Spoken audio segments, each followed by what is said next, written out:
We were drawn to this asset because of its discount relative to the peer group in terms of purchase price. The median home sale in Reno/Tahoe was $552,000 in 2022.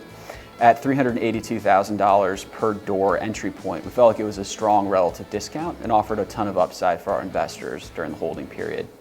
And we think that ability to enhance total return is something that we're very focused on, but also something that we think is powerful for investors. In addition, when you look at the rent versus own analysis, renting in that market today represents a $1,200 per month discount. And that's a really meaningful choice for most folks.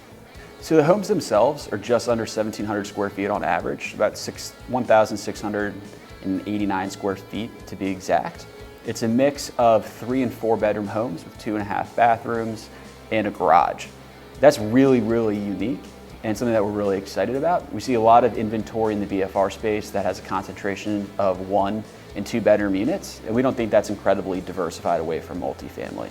So this type of product with a garage, 3 or 4 bedrooms, 2.5 baths is really differentiated from the existing multifamily stock.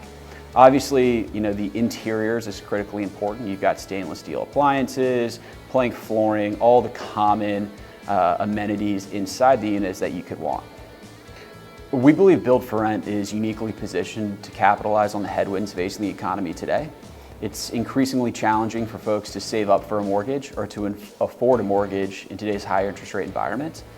High being a relative term. High relative to historical norms, maybe not, but high relative to recent memory. Rates today certainly feel that way. We think those tailwinds for Build for Rent will provide a long runway to enhance investment value and investor returns for that matter. And then I think one thing that's particularly interesting is when we're looking at Build for Rent, we really focus on the credit profile of the tenancy.